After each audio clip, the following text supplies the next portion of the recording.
Je vois déjà la grâce de Dieu se répand sur cette plateforme qui nous donnera donc de recevoir l'esprit de discernement afin de pouvoir faire la part des choses et afin de pouvoir nous en sortir face aux problèmes, face aux situations. OK? Alors, la dernière fois, on avait commencé, on a planté les bases sur c'est quoi le juste, c'était quoi les fondements. On a énuméré qu'il fallait d'abord apprendre à pardonner, apprendre à avoir la foi et à être digne de confiance. Et aujourd'hui, donc, par la grâce de Dieu, nous allons donc poursuivre notre enseignement sur le fait de discerner les temps difficiles, comment parvenir à discerner, pourquoi même le discernement et comment arriver à discerner. Donc, je voudrais vraiment que on soit vraiment attentif, qu'on prenne vraiment les notes et qu'on soit vraiment attentif parce que ça va, il y aura assez d'informations par la grâce de Dieu et les choses vont vraiment aller très vite. J'espère que quelqu'un me reçoit. Je vois quelqu'un qui a déjà pris son stylo, qui est en train d'écrire. Eliel, que le Seigneur te bénisse. Que la main de Dieu soit sur ta vie. Voilà. Tu es un sage. Tu es un très bon sage. Les gens viendront te consulter pour ta sagesse. Que le Seigneur te bénisse. Alors, je vois aussi l'homme de Dieu d'Allemagne qui répond à mais lui, il répond à Ménat. Même si ce n'est pas lui qui ça concerne. Rapidement, on va prendre la Bible, notre Bible dans le livre de 1 Chronique, chapitre 12, à partir du verset 33. 1 Chronique, chapitre 12, à partir du verset 33.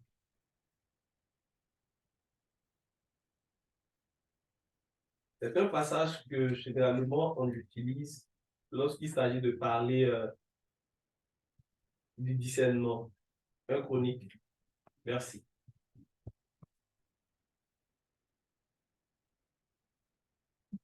On parle au verset 32, s'il te plaît. 1 Chronique, le chapitre 12. Voilà, merci. La Bible dit, des fils d'Issachar ayant l'intelligence des temps pour savoir ce que devrait faire Israël. Okay? Des fils d'Issachar ayant l'intelligence des temps pour savoir ce que devrait faire Israël. Je laisse la suite. Bon, je lis quand même le verset. 200 chefs et tous leurs frères sous leurs ordres. Donc la Bible parle des fils d'Issachar qui avaient l'intelligence des temps pour quoi? Pour savoir ce que devait faire Israël. On va prendre encore notre Bible dans le livre de Proverbes chapitre 16, le verset 25. Proverbes chapitre 16, le verset 25.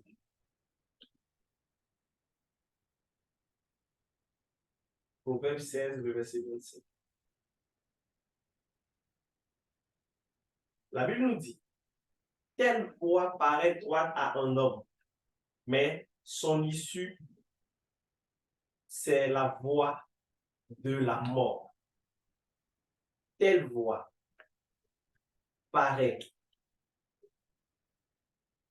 droite à un homme, mais son issue, c'est la voie de la mort. Aujourd'hui, on vient parler du discernement. Vous savez, c'est une chose fondamentale, une chose vraiment très importante dans cette vie dans laquelle nous sommes actuellement.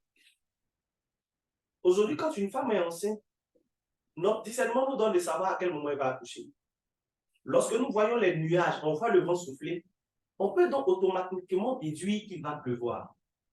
Et même Jésus parlait disant que vous arrivez à discerner les choses qui sont utiles à vos yeux, mais vous ne pouvez même pas discerner la fin des temps. Ce qui veut dire qu'il y a une chose qui est importante, une chose qui est vraiment fondamentale, c'est que notre capacité à discerner ne doit pas être seulement pour ce qui est du naturel, mais ça doit aller bien au-delà. Or, nous savons que plus les jours avancent, plus le monde avance. C'est vrai qu'il y aura la restauration, mais nous allons connaître des tribulations. Et c'est là les fondements, en fait. Et donc, moi, en tant que chrétien, moi, en tant qu'enfant de Dieu, je dois avoir la capacité de discerner chaque chose, de sorte à pouvoir être là toujours où Dieu veut que je sois. Est-ce que quelqu'un me comprend? Alors, c'est quoi le discernement? Le discernement, c'est le fait de percevoir la réalité des choses. OK? Le discernement, c'est le fait de percer une réalité. Le discernement, c'est l'action de différencier par l'esprit. Vous savez, pour que vous puissiez vous perdre, le diable vous met souvent assez d'occupations pour que vous soyez dispersés. Et du fait que vous êtes dispersés, vous n'arrivez pas à discerner au fait qu'est-ce que vous devez faire. C'est pourquoi un chrétien dispersé, c'est un chrétien qui n'ira pas loin. Jésus n'était pas dispersé. Jésus savait ce qu'il devait faire. Et à chaque période, il savait comment opérer. Pourquoi? Parce qu'il avait le discernement de chaque situation. Donc, le discernement, c'est bien au-delà de connaître le bien et le mal. Dans le cosmos, le bien peut être mal, comme le mal peut être bien. OK? Faire une bonne chose peut ne pas être forcément de la volonté de Dieu. Donc, le discernement me donne de savoir que un bien peut être mal, comme un mal peut être un bien. C'est seulement par le discernement qu'on peut savoir que tous les baisers ne sont pas vraiment de bons baisers. Exemple de Judas. Vous voyez un peu. Donc, en fait, le discernement, c'est, en fait, si on veut résumer, c'est le fait de faire la volonté de Dieu. Tout simplement. Si je veux vraiment résumer, c'est le fait d'être dans la volonté de Dieu. C'est le fait d'être dans la volonté de Dieu. Donc, je commence donc par définir le discernement. Qu'est-ce que c'est que le discernement? C'est le fait de différencier par le fait de l'esprit. C'est le fait de percer un mystère. C'est le fait de percer une réalité. C'est le fait de percevoir la réalité dans chaque chose, dans chaque situation qui se passe. Je discerne les choses, j'arrive à séparer ce qu'il y a à séparer et j'arrive donc à trancher la voix de Dieu dans les situations. Ça, c'est la définition. Cependant, le discernement peut se percevoir à plusieurs niveaux. Il y a le discernement que moi j'appelle le discernement naturel. Lorsqu'on prend Matthieu chapitre 16, on peut prendre Matthieu chapitre 16, à partir du verset 2 jusqu'au verset 3, pendant qu'on trouve le passage. Donc le discernement naturel découle de quoi? Le discernement naturel découle de notre faculté propre à juger suite à des observations et des analyses. Donc quand je parle de la pluie, quand je regarde le temps, je peux déduire qu'il va pleuvoir. Quand je regarde le vent souffler, je peux savoir le vent qui de la gauche vers la droite comme de la droite vers la gauche. Donc ça, c'est un discernement naturel. Et lorsque vous prenez le livre de Matthieu chapitre 16, à partir du verset 2 jusqu'au verset 3, vous allez donc comprendre. Jésus leur répondit, le soir, vous dites, il fera beau, car le ciel est rouge, et le matin, on peut partir au verset 3, et le matin, il y aura de l'orage aujourd'hui, car le ciel est d'un rouge sombre. Vous savez discerner l'aspect du ciel, et vous ne pouvez discerner les signes des temps. Et vous ne pouvez discerner les signes des temps. Donc, en réalité, de par là, on peut donc comprendre qu'il y a un discernement qui est dit naturel. Un discernement donc naturel. Quand je vois quelqu'un qui fait trop de mélange, je peux discerner que ce monsieur-là, il risque d'avoir, comment on appelle ça, il risque de passer un mauvais cadre plus tard parce qu'il va avoir un problème de ventre. Donc ça, c'est un discernement naturel.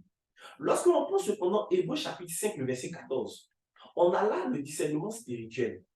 Donc je définis, je répartis le discernement à 3 niveaux. Le discernement naturel, le discernement spirituel et puis le discernement surnaturel. Alors, le discernement spirituel, c'est le discernement qui découle de nos expériences avec Christ et la parole de Dieu. Parce que lorsque vous prenez Hébreux chapitre 5, le verset 14, on va trouver le passage, vous allez comprendre une chose. Et je vais terminer par le discernement, je dirais, naturel. On peut prendre rapidement Hébreux chapitre 5, le verset 14.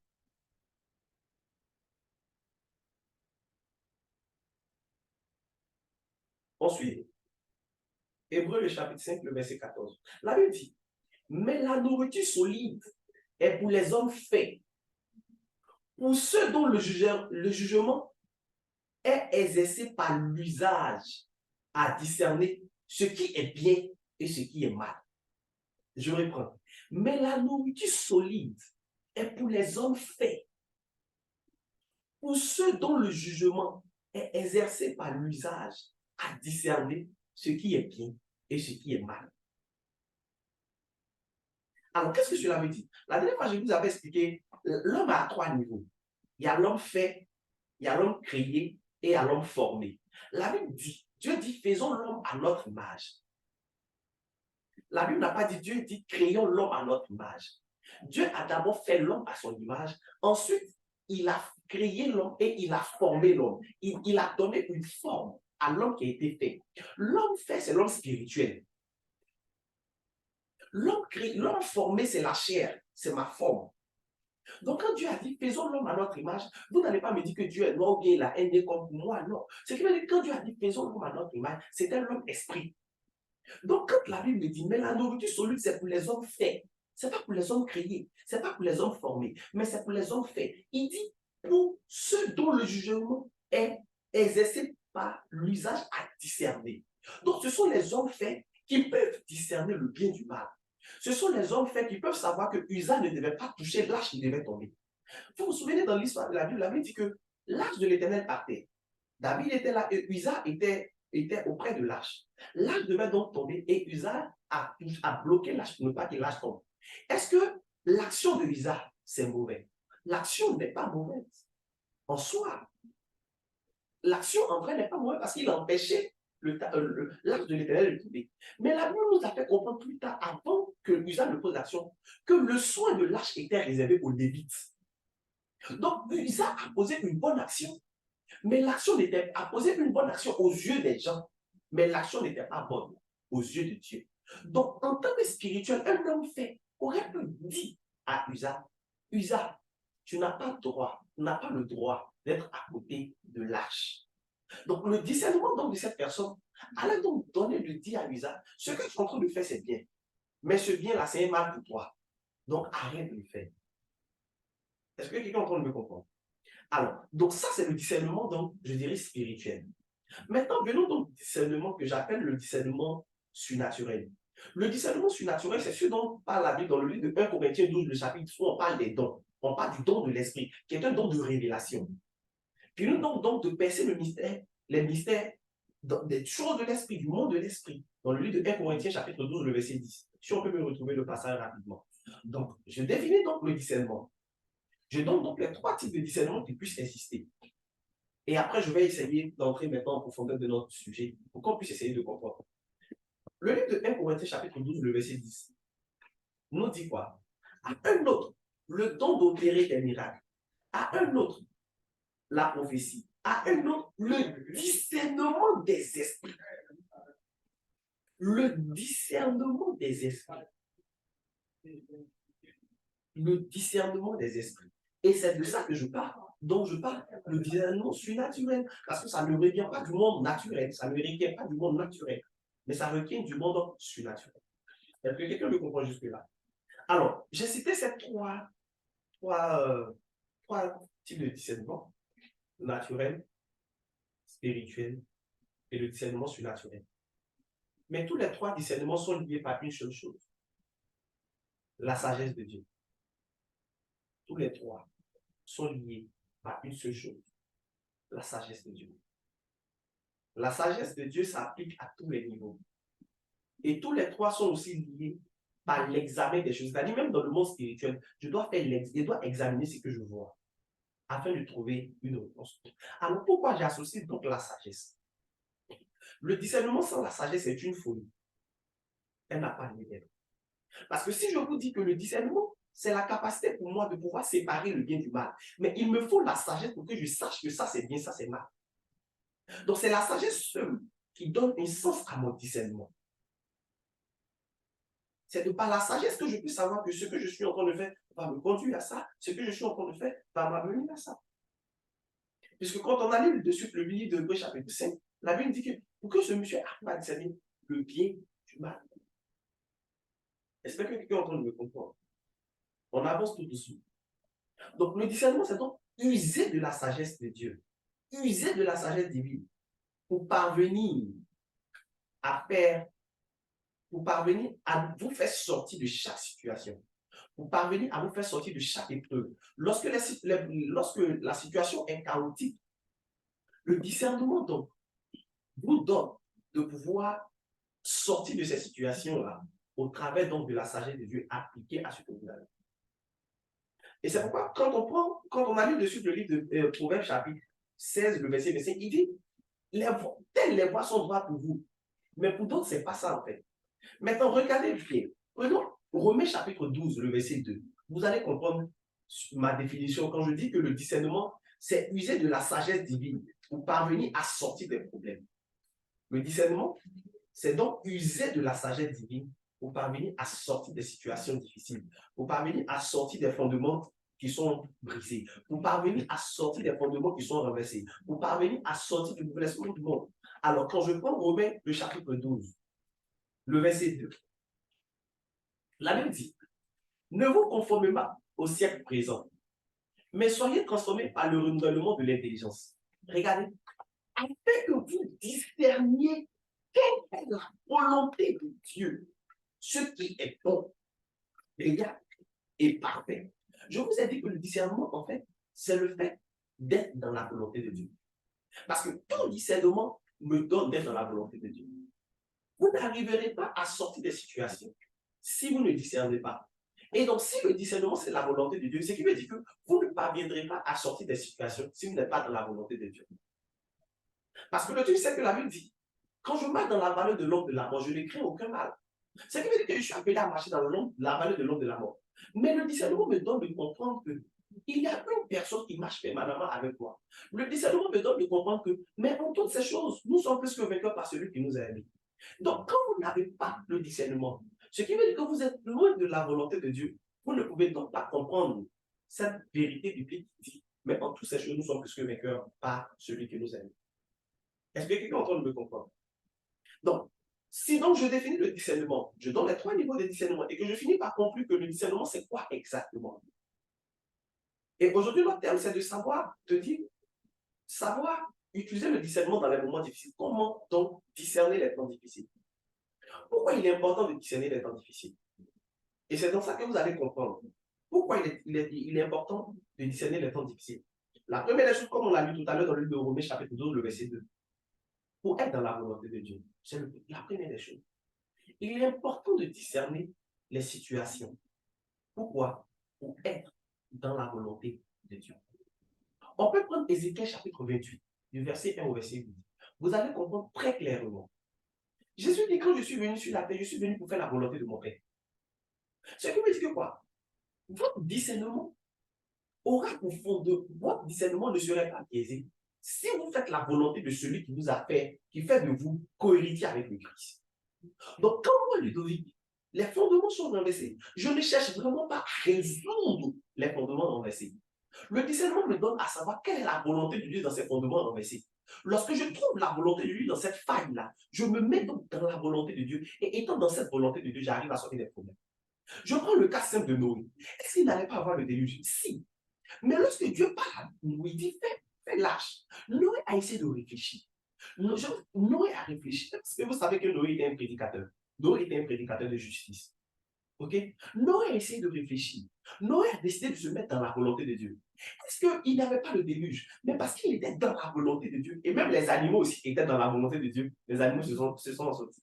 Tout le monde s'est sorti. Pourquoi? Parce qu'ils étaient dans la volonté de Dieu. Mais ceux qui ont péri, ils avaient leur jugement, n'est-ce pas? Ils avaient leur manière de discerner, n'est-ce pas? Ils pensaient que celui qui discernait selon la volonté de Dieu était fou. Mais quand ils n'étaient pas dans la volonté de Dieu, résultat, ils étaient plus sur la surface de la terre. Donc en réalité, j'essaie de discerner. Je n'essaie pas de discerner pour trouver la solution au problème. Je n'essaie pas de discerner pour trouver quelle est la solution lorsque les fondements sont brisés. J'essaie de discerner pour trouver dans les fondements brisés quelle est la volonté de Dieu. Lorsque je réussis à m'insérer dans la volonté de Dieu, en ce moment-là, je vis bien. Pourquoi? La Bible dit que quand les flots de la mer mugissent et que jusqu'à faire trembler les montagnes, il est un fleuve. Le Seigneur est un fleuve qui calme toutes choses, qui apaise toutes choses. Et dans ces flots de mer-là, moi, je suis là, je ne suis pas ébranlé. Il dit, lorsque les flots de la mer vont se lever contre l'Église, rien ne pourra, même les cellules de monde ne prévaudront point contre elle. Pourquoi? Parce que l'Église est partie sur le roc. Donc, le fait que je discerne et que je sois dans la volonté de Dieu, c'est comme si je suis parti sur le roc. Et étant parti sur le roc, je ne peux donc m'ébranler. Alors, je vous ai demandé de prendre Ézéchiel, le chapitre 28, à partir du verset 1. Vous allez bien comprendre. Regardons ensemble. Ézéchiel, le chapitre 28, à partir du verset 1. Allons-y tout de suite. Vous allez comprendre.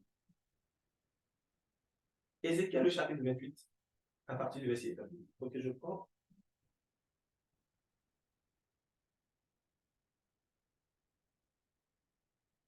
Ézéchiel, le chapitre 28, à partir du verset 1. La parole de l'Éternel me fut adressée en ces mots. On peut poursuivre? Allons-y. de l'homme, dis au prince de Tyr, ainsi parle le Seigneur, l'Éternel. Ton cœur s'est élevé et tu as dit, je suis Dieu, je suis assis sur le siège de Dieu, au sein des mers. Toi, tu es homme et non Dieu. Et tu prends ta volonté pour la volonté de Dieu. Regardez bien. Tu prends ta volonté pour la volonté de Dieu. La situation est chaotique. Mais toi, tu penses que toi, ta volonté, ta manière de préparer la bataille, c'était la volonté de Dieu. C'est pourquoi je vous ai dit le discernement. Ce n'est pas là de faire seulement la part des choses, mais c'est là d'être dans la volonté de Dieu. Si ton discernement ne te donne pas d'être dans la volonté de Dieu, c'est une folie. Si ton discernement ne te donne pas d'être dans la volonté de Dieu, ce n'est pas un discernement. C'est une perdition. Il dit, tu te prends pour Dieu au point où toi, ta volonté, tu penses que c'est la volonté de Dieu. Allons-y au verset 3. Voici, tu es plus sage que Daniel. Rien de secret n'est caché pour toi. Parce que tu es ingénieur. Parce que tu as obtenu un BTS. Parce que si on te demande, tu pries 1 heure en langue. Donc tu es trop arrivé, tu es trop intelligent lorsque les situations ne vont pas. C'est toi ton propre raisonnement. Mais ce qui me fait bizarre, c'est qu'aucun démon n'est chassé en ton nom. Les démons sont chassés au nom de Jésus. Donc tu gagnerais à chercher la volonté de celui en qui son nom, les démons fuyaient, non pas toi ton nom. Maintenant, regardez. Allons-y au verset 4. Il dit par ta sagesse et par ton intelligence, tu t'es acquis des richesses. Tu as amassé de l'or et de l'argent dans tes trésors. Au verset 5. Par ta sagesse et par ton commerce, tu as accru tes richesses. Et par tes richesses, ton cœur s'est élevé. Par toi, tes richesses, ton cœur s'est élevé. Au verset 6. C'est pourquoi ainsi parle le Seigneur. Vous voyez, le ainsi parle le Seigneur, c'est pourquoi ainsi parle le Seigneur est arrivé. Pourquoi? C'est arrivé tout simplement parce que le discernement depuis la base a été biaisé. Tu as pris ta volonté pour la volonté de Dieu. Tu as pris ta manière de discerner comme c'est Dieu qui parlait. Parce que tu prêches, tu donnes des exhortations de 20 minutes, pour toi c'est fini, tu es le Saint-Esprit. Parce que tu as prié une fois pour quelqu'un, la personne est guérie, c'est fini. Tu peux prier pour quelqu'un, la personne peut recevoir la guérison, mais tu peux ne pas faire la volonté de Dieu. C'est pourquoi il dit dans les derniers temps, ce n'est pas tous ceux qui ont dit Seigneur qui seront sauvés. Donc lorsque les fondements sont brisés, j'ai comment arriver à discerner? L'arrivée à discerner est de me rassurer que je suis dans la volonté de Dieu. Lorsque je suis rassuré que je suis dans la volonté de Dieu, en ce moment, le discernement est un discernement qui est approuvé par Dieu. Donc, je vous ai dit pourquoi il faut discerner dans les moments difficiles, tout simplement pour être dans la volonté de Dieu. Ok. Il dit, c'est pourquoi ainsi parle le Seigneur, l'Éternel. Parce que tu prends ta volonté pour la volonté de Dieu. Allons-y au verset suivant. Voici, je ferai venir contre toi des étrangers, les plus violents d'entre les peuples. Ils tireront l'épée contre ton éclatante sagesse. Contre ton éclatante sagesse. La sagesse dont tu prônais, la sagesse dont pour toi, c'était la meilleure des sagesses. On tirera de l'épée contre cette sagesse. Et ils souilleront ta beauté. Non, c'est moi la plus belle. Un garçon ne me parle pas comme ça. Je suis très sage, je suis très intellectuel. J'ai un bac plus 5 de telle école. Ta sagesse, on rit de souiller ta beauté. Pourquoi? Parce que ton discernement, c'est un discernement propre à toi. Ce n'est pas un discernement propre à Dieu. On peut terminer par le verset 8 maintenant.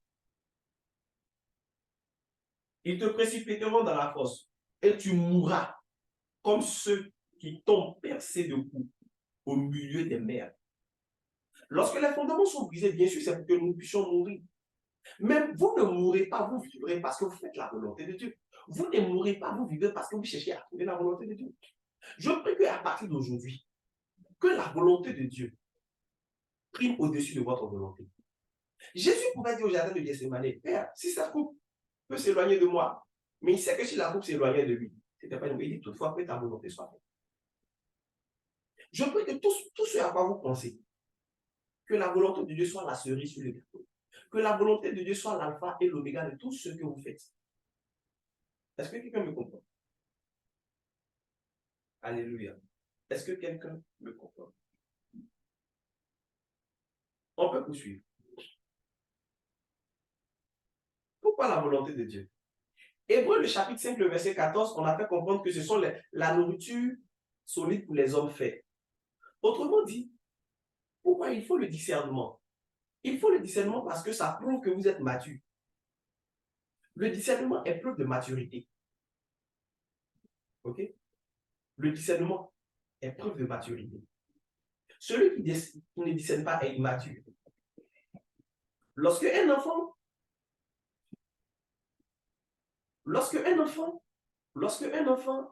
ramasse un bonbon par terre, il ne cherche pas à savoir si c'est tombé dans de l'eau sale, il a le bonbon. Mais quand toi tu es grand, tu essaies de voir l'environnement. Ce qui veut dire que ta maturité te donne de pouvoir juger. Donc, ce qui veut dire que quoi? Lorsque les fondements sont brisés, celui qui ne s'en sort pas généralement sont les gens qui sont immatures. Et tu es immature parce que tu ne discernes pas. Vous savez pourquoi je dis que le discernement, c'est preuve de maturité? Parce que je ne peux pas être dans la volonté de Dieu et puis être mature. Ce n'est pas possible. L'anglais dit doesn't make sense. Ça n'a pas de sens. Est-ce que vous comprenez?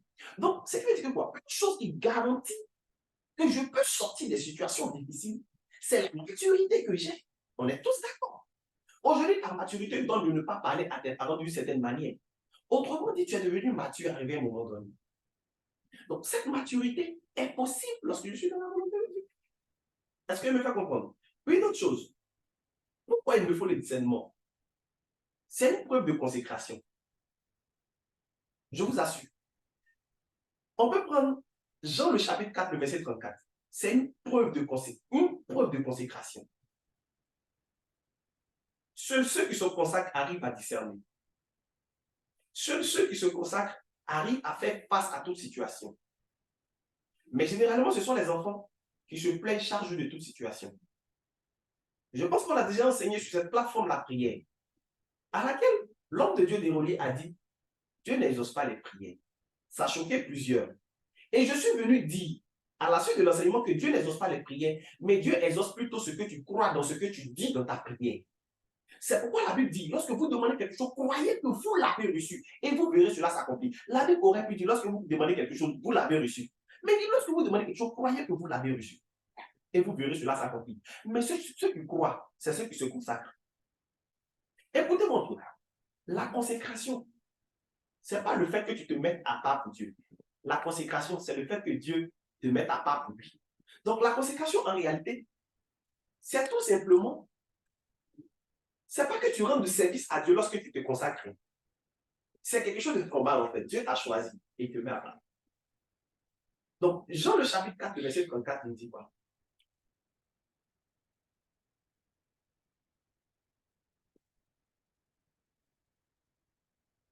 Alléluia, que le Seigneur nous bénisse. Je sens que le Seigneur va aspirer les personnes à se consacrer plus. Voilà, Jésus leur dit, ma nourriture est de faire la volonté de celui qui m'a envoyé et d'accomplir son œuvre. C'est comme si Jésus nous disait qu'il était consacré de façon totale à celui qui l'a envoyé. Et c'est ce qui faisait que son discernement était un jugement, son discernement était un discernement pur. Son discernement était un discernement limpide. Autant de fois vous ne vous consacrez pas, autant de fois vous ne faites pas la volonté de celui qui vous a établi sur cette terre, vous n'aurez pas un discernement propre. Et vos jugements seront biaisés. Pourquoi? Parce que lorsque les fondements sont renversés, la seule chose qui me donne de sortir des fondements renversés, c'est ma consécration. Je prends le cas de Samuel. La consécration de Samuel a fait que tout ce qui était autour de lui, même Élie qui était comme son père en Christ, a perdu la vie. Mais la consécration de Samuel a pu garder Samuel. La consécration de Samuel a fait que lorsque Dieu lui parlait, peut-être il a pu discerner la voix de Dieu. La consécration de Samuel a fait que Samuel était l'un des juges impartials sur tout Israël, qui n'a jamais failli à sa mission. Autrement dit, tout ce qui est consacré n'échoue jamais. Tout ce qui est consacré porte toujours du fruit. Est-ce que quelqu'un me comprend? Alléluia. Alors, on entend le parler de discernement, n'est-ce pas? Lorsque les fondements sont renversés, pourquoi discerner? Une chose qui est importante, lorsque les fondements sont renversés, pourquoi on discerne? C'est pour avoir de la vitesse en toute chose. Ne confondez pas la vitesse et puis, je dirais, la précipitation. La vitesse et la précipitation sont deux choses différentes. En fait, le discernement vous donnera de la vitesse dans vos choix. Parce que lorsque vous finissez de discerner par la volonté de Dieu, vous savez comment réagir. Donc, lorsque vous vous consacrez, lorsque vous discernez, ça met de la lumière là où vous devez partir. Mais lorsque vous ne cherchez pas à discerner, vous vous précipitez.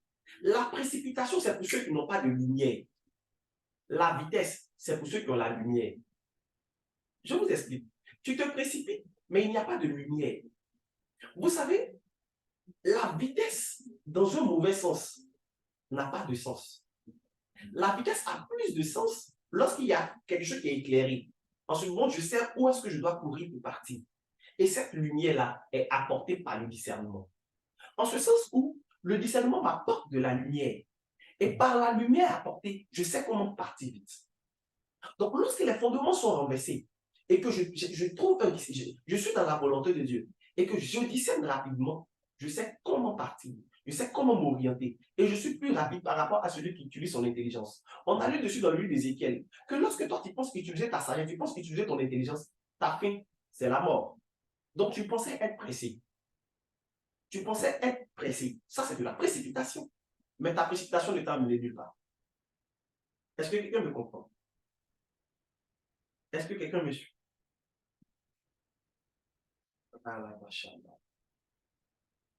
Je prie que la lumière soit à votre portée. Je prie que le Seigneur illumine votre chemin. Je prie que la lumière soit de votre côté. Pour que vous marquiez la différence entre vous et le monde.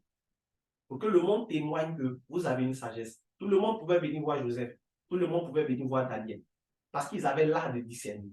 Vous voyez le discernement que pouvait faire Daniel. Le discernement que pouvait faire Joseph leur a donné à eux de pouvoir se démarquer face à toute situation. Est-ce que quelqu'un me comprend? Alors, comment parvenir au discernement? Et c'est ça, pour moi, le plus important. La première des choses, nous avons lu dans le livre de Romains chapitre 12, verset 2. Est-ce qu'on peut revenir sur le passage? Est-ce qu'on peut revenir sur le passage? Romains le chapitre 12, le verset 2. Romains le chapitre 12, le verset 2.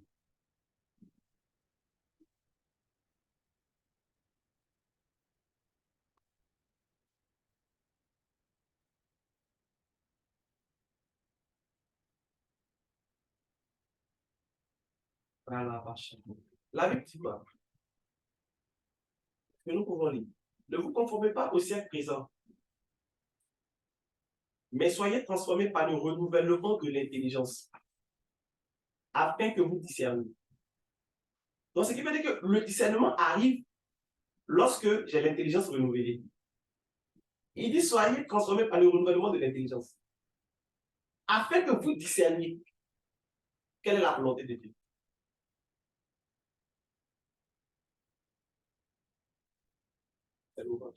Excusez-moi.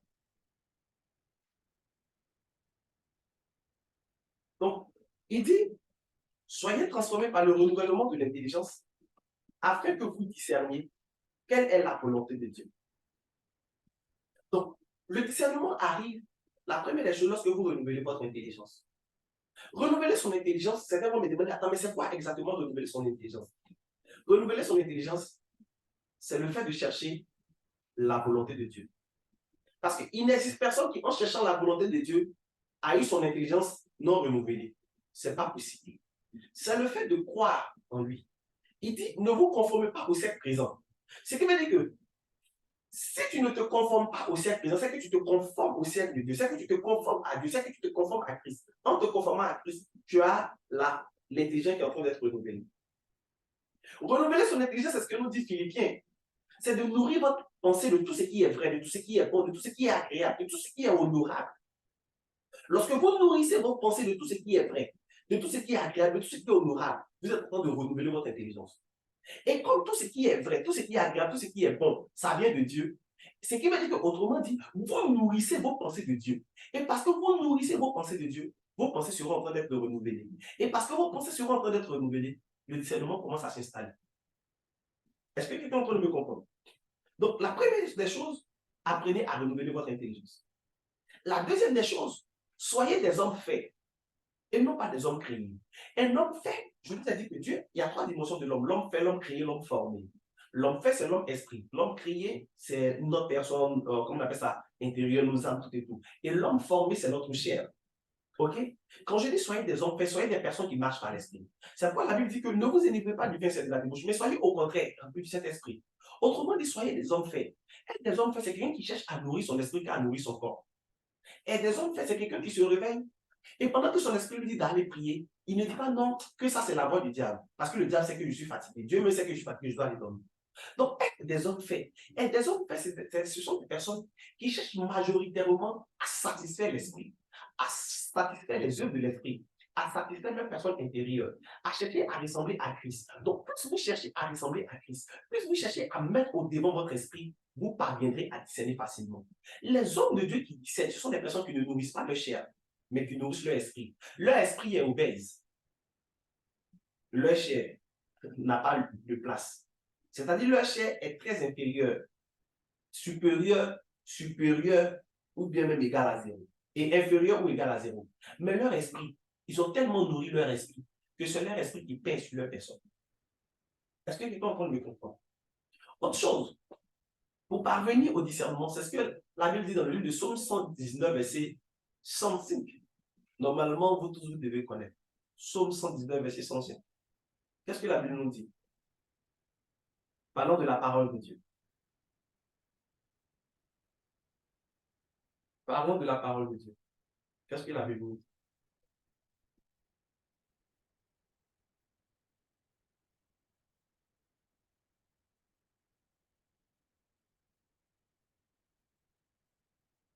Psaume 119, le verset 105.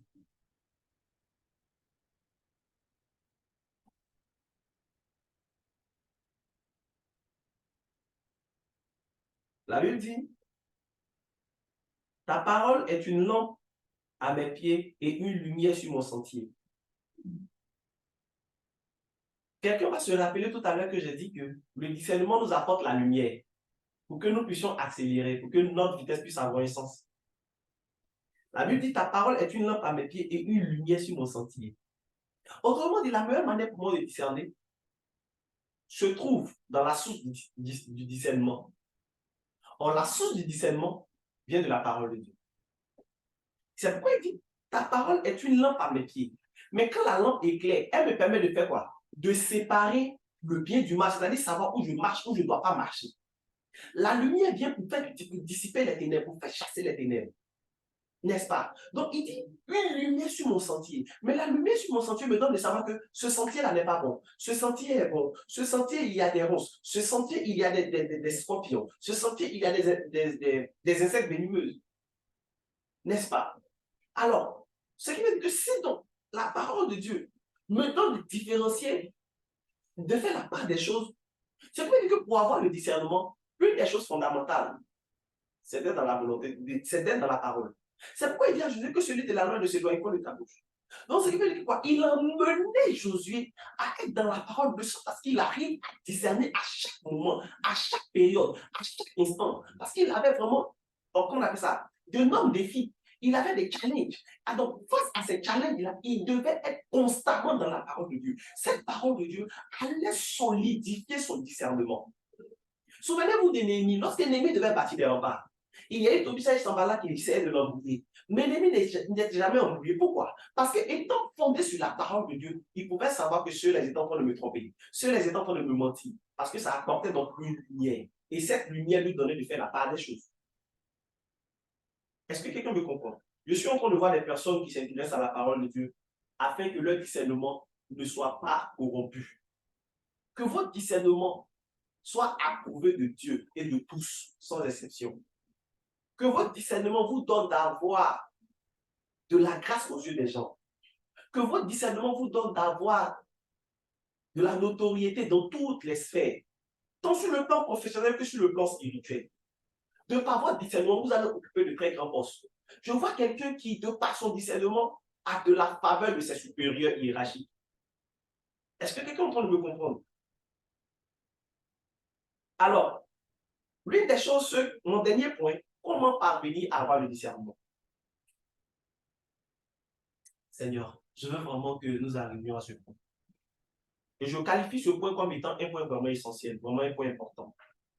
C'est pourquoi je lève ma main et je demande à ce que le Seigneur nous donne de comprendre ce dernier point. Merci, Radi. Le dernier point que je juge vraiment pertinent, pas que les autres ne sont pas pour moi des points pertinents. Le dernier point, c'est de faire l'expérience. C'est d'avoir l'expérience et d'avoir soif de la présence de Dieu. Autrement dit, l'expérience et la soif de la présence de Dieu. Quand je parle de l'expérience, aujourd'hui, peu de personnes entendent parler de Jésus, mais n'ont aucune expérience avec lui. Vous savez, l'expérience des hommes de Dieu leur donne souvent de discerner sans même que le Saint-Esprit ne parle. Quand nous prenons le cas de 1 Samuel chapitre 3, à partir du verset 4, on va lire le verset 4, le verset 7 et le verset 8. Vous allez bien comprendre. Pour dire que l'expérience nous donne souvent de discerner. Mais l'expérience de quoi? L'expérience de la présence de Dieu. Puisque c'est la présence de Dieu qui me garantit un bon discernement. Puisque c'est la présence de Dieu qui me donne de la lumière. Puisque c'est la présence de Dieu qui me garantit que je suis dans la volonté de Dieu. Donc, l'expérience de la présence de Dieu me donnera donc d'avoir un discernement très puissant. Alors, qu'est-ce que la Bible nous dit? 1 Samuel, le chapitre 3, verset 4. Alors l'Éternel appela Samuel et il répondit, me voici. Allons-y au verset 7.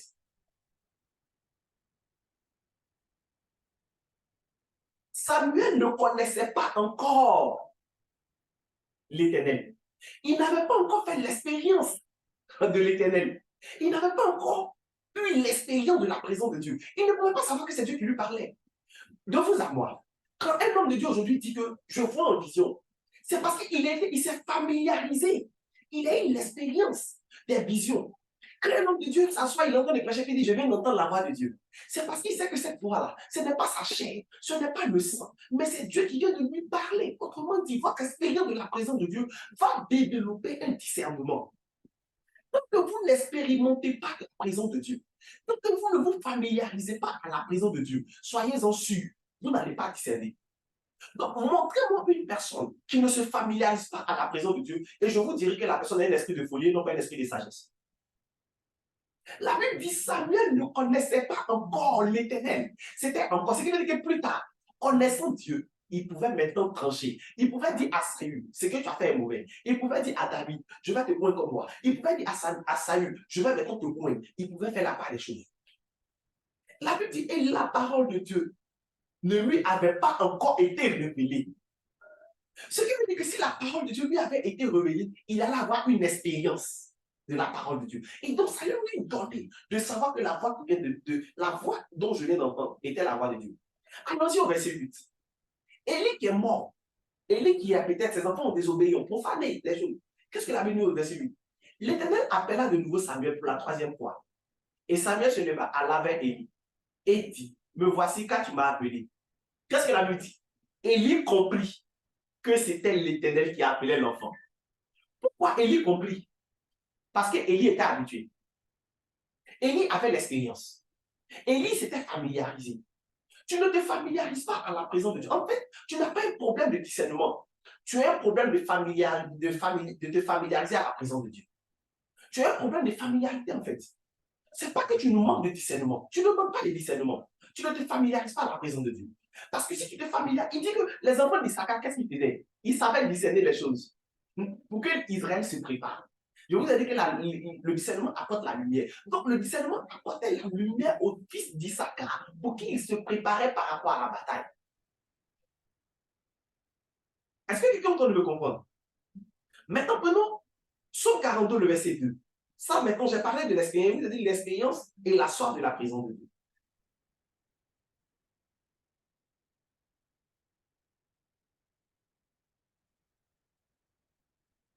J'espère que quelqu'un est en train de comprendre. Le Psaume 42, verset 2, tout le monde doit connaître. Hein. Tout le monde doit connaître. C'est un verset, on a l'habitude de dire, comme une bille soupire après les courants d'eau. C'est ça. Comme une bille soupire après les courants d'eau. Ainsi, mon âme soupire après toi, ô Dieu. On peut poursuivre un peu. Ainsi, mon âme soupire après toi, ô Dieu. Mon âme a soif de Dieu, du Dieu vivant. Quand irai-je et paraîtrai-je devant la face de Dieu? Vous voyez, ce qui est intéressant dans ce passage, c'est que je vous ai dit que le discernement, c'est d'être dans la volonté de Dieu. Or, il n'y a pas de volonté de Dieu sans la présence de Dieu. Ce qui veut dire que lorsque vous exprimez votre soif de la présence de Dieu, cette soif vient s'installer et elle vous donne de faire la part des choses. Parce que Dieu ne peut pas être en vous et vous donner de ne pas savoir discerner. Puisque cela, il va de son honneur. Son honneur est en jeu. Il se rassure d'une chose. Mon fils doit être conduit par ma parole, de sorte que le monde voit au travers de celui-là que je suis en lui. Donc, quand vous exprimez votre soif de Dieu, quand vous exprimez que vous avez soif de lui, quand il vient, sa présence étant là, il vous donne donc de discerner. Est-ce que tu es en train de me comprendre?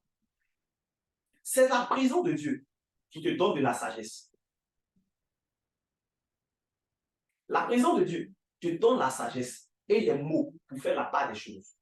La présence de Dieu te donne la sagesse et les mots comme les paroles, pour faire la part des choses face à chaque situation. Le manque de discernement dans la vie d'un chrétien est le manque de la présence de Dieu. Tout simplement. Le manque de discernement dans la vie d'un chrétien est le manque de la présence de Dieu.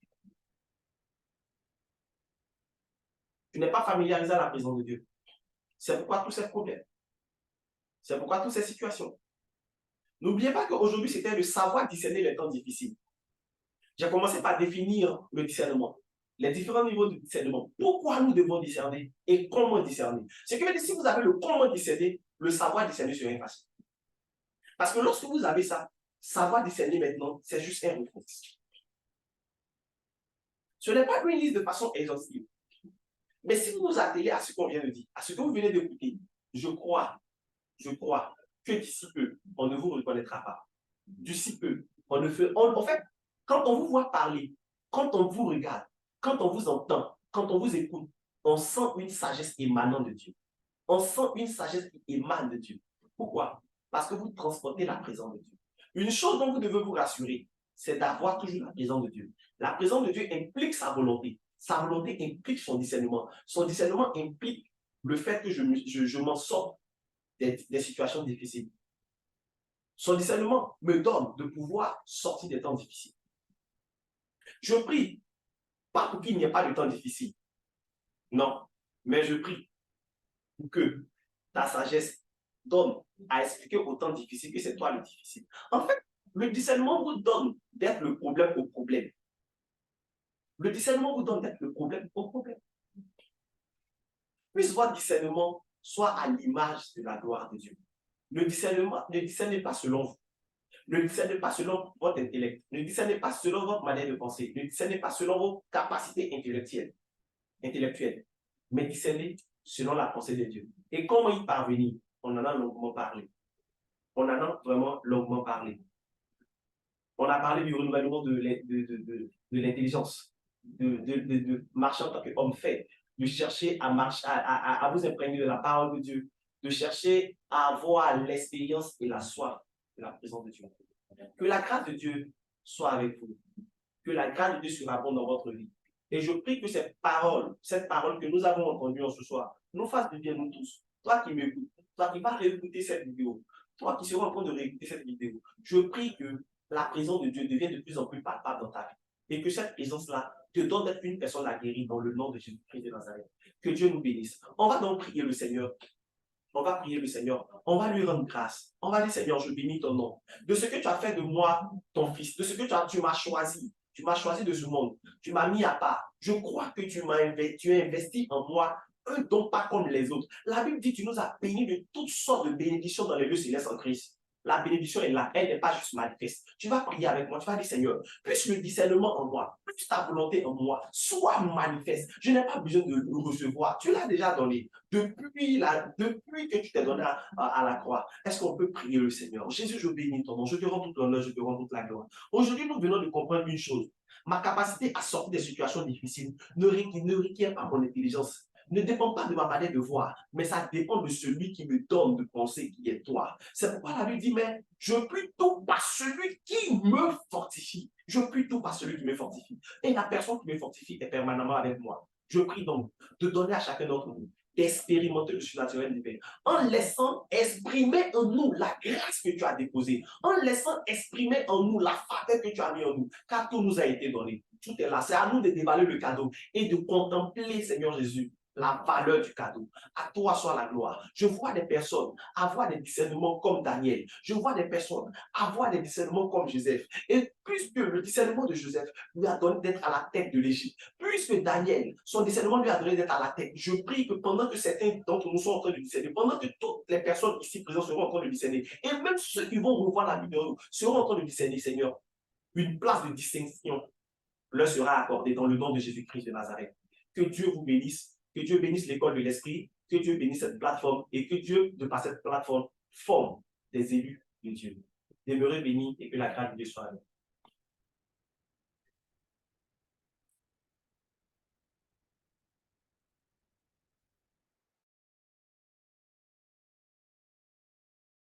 Amen.